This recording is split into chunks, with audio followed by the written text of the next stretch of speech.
Pak Egy dari tadi sudah membuat catatan, kita coba tanya strategi ke depannya seperti apa. Silakan Pak Egy singkat-singkat saja. Baik, terima kasih. Ya, sekarang pertama memang karena penyebabnya adalah COVID-19, pesan saya adalah pemerintah mengalokasikan anggaran semaksimal mungkin untuk penanganan COVID-19. Ya, di sini alhamdulillah nih ada kabar baik nih, dan ke Departemen Kesehatan sudah ditambah 19 triliun, tapi itu tidak cukup. Ya, daerah juga bukannya diturunkan, harusnya ditambah. Seharusnya tadi saya yang diturunkan. Memang ada pembiayaan 150 triliun untuk recovery ekonomi. Kalau recovery ekonomi kan bisa nanti, mungkin semester kedua nanti. Yang harusnya, makanya biaya untuk COVID-19 kenapa lebih kecil daripada untuk recovery ekonomi? Ya. Saya tidak mengerti. Tapi yang penting adalah untuk menjaga masyarakat yang miskin, 10% terbawah 25 juta orang, dan 10% yang jatuh miskin, 25 juta jadi ada 50 juta, maka pemerintah harus memberikan insentif, ya. Pertama BLT harus segera dicairkan, walaupun kendalanya adalah masalah data tentunya. Tapi ada hal yang lain yang bisa dirasakan langsung oleh penduduk miskin. Kemarin sudah tarif listrik 450 dinolkan, yang 900 harusnya bukan 50%. Itu potongannya harusnya di atas 75%. Kenapa? Kalau 50% ketika dia ketika mereka di rumah naik, itu nggak terasa tuh. Itu 75%. Kemudian saya ingin katakan lagi, BPJS Kesehatan, ya, itu harus disupport terus, ditambahin itu dananya. Kemudian gas, kompor gas, pupuk dan lain sebagainya. Tapi intinya adalah masyarakat kecil harus segera didorong dengan fiskal, dengan anggaran yang memadai. Jumlahnya harus memadai ketimbang untuk pemulihan ekonomi yang nanti masih panjang. Terima kasih. Pak Edi, silakan.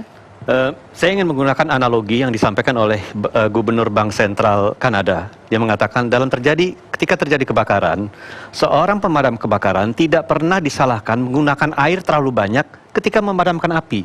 Ini kita lagi kebakaran kondisinya. Jadi menurut saya ini yang stimulus kita ini nggak boleh tanggung-tanggung. Jadi stimulus kita harus ditambah. Kalau memang ini kurang, dan saya rasa ini akan kurang karena stimulus kita hanya 2,5% dari total GDP, sementara negara-negara tetangga antara 10-12% dari GDP. Nah, dan fokusnya adalah di bidang aspek kesehatan. Saya setuju bahwa kesehatan, jaring pengaman sosial, ekonomi juga jangan dilupakan. Karena pada akhirnya kita ini mengalami keancaman PHK massal. Dan ada baiknya dipikirkan juga sebagaimana dilakukan oleh negara-negara tetangga, diberikan subsidi gaji kepada pegawai-pegawai yang sekarang masih bekerja, kepada employer yang tidak mem-PHK pegawainya. Itu diberikan subsidi gaji, itu bisa baik. Dan ketiga, ini untuk pertama kali Bank Indonesia menjadi pihak yang membiayai defisit APBN.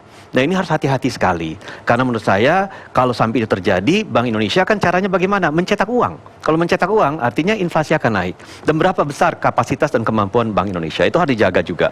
Jadi ini mungkin yang paling, yang utama yang bisa saya sampaikan, yang merupakan prioritas kita. Supaya tidak ada kepanikan ya.